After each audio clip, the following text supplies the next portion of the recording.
வாதம்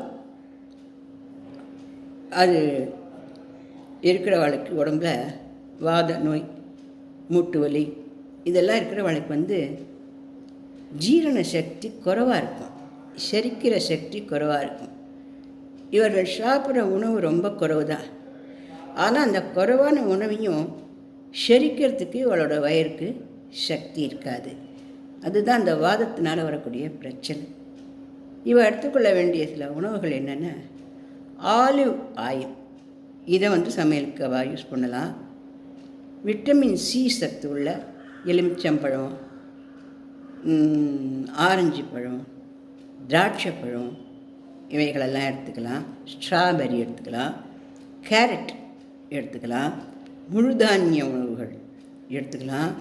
இஞ்சி, பைனாப்பிள், மஞ்சள் தூள், க்ரீன் டீ, திராட்சை ஜூஸு, வால்நட், பழங்கள், காய்கறிகள் இது எல்லாத்தையும் நான் நிறைய உணவில் எடுத்துக்கலாம்.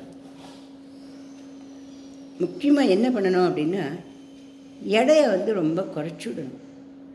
எடையை எப்படி திடீர்னு குறைக்க முடியுமா அப்படின்னு நம்ம நினைக்க வேண்டாம். நம்ம இந்த அரிசி, சாதம், எண்ணெய், காரம், புளிப்பு முக்கியமாக கூடவே கூடாது. புளிப்பு ரொம்ப வாதத்துக்கு வலிகளை அதிகப்படுத்தும். அதனால் புளிப்பு கூடாது. இதுகளெல்லாம் விட்டுட்டு இந்த ஓட்ஸ் கஞ்சி, இந்த பழுப்பு அரிசி, பழுப்பு கலர் அரிசி, சிவப்பு அரிசின்னு சொல்கிறாங்க, அந்த பழுப்பு அரிசி, அதுக்கப்புறம் நிறைய பழங்கள், காய்கறிகள், பட்டாணி, பீன்ஸு, வால்நட்ஸு, இதுகள் எல்லாத்தையும், ஆளி விதைகள், இந்த மாதிரி உணவுகளெல்லாம் நிறைய எடுத்துன்னு வந்தாக்க இந்த வாதம் உடம்பில் நல்லா குறையும்.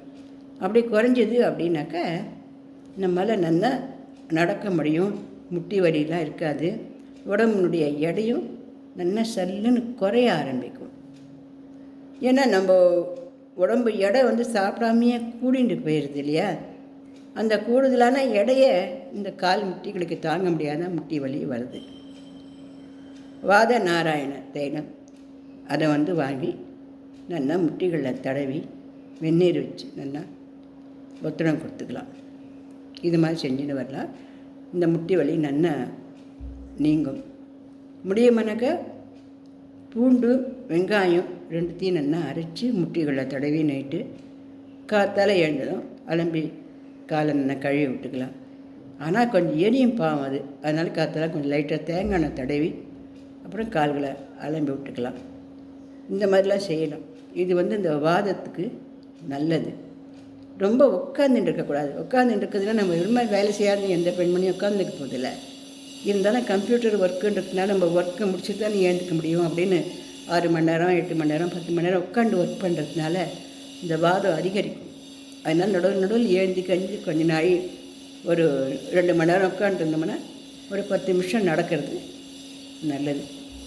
இதெல்லாம் நமக்கு வாயுகளை நல்லா வாதம், வாயு இதெல்லாம் நீக்கி தெம்பாக நல்லா இருக்கக்கூடிய வாழ்க்கையை கொடுக்கும். காஃபி, டீ, பால், சர்க்கரை, ஐஸ்கிரீம், சமோசா, பரோட்டா, மைதா மாவில் பண்ணது கிட்டக்கவே போகக்கூடாது. இந்த மாதிரி நம்ம உணவில் கட்டுப்பாடாக இருந்தோம்னா வலிகள் நல்லா குறையும். நம்மளால் எழுந்து நல்லா நம்மளுடைய வேலைகளெல்லாம் நல்லா செய்ய முடியும். வீட்டு வேலைகளையும் நல்லா சுறுசுறுப்பாக செய்ய முடியும்.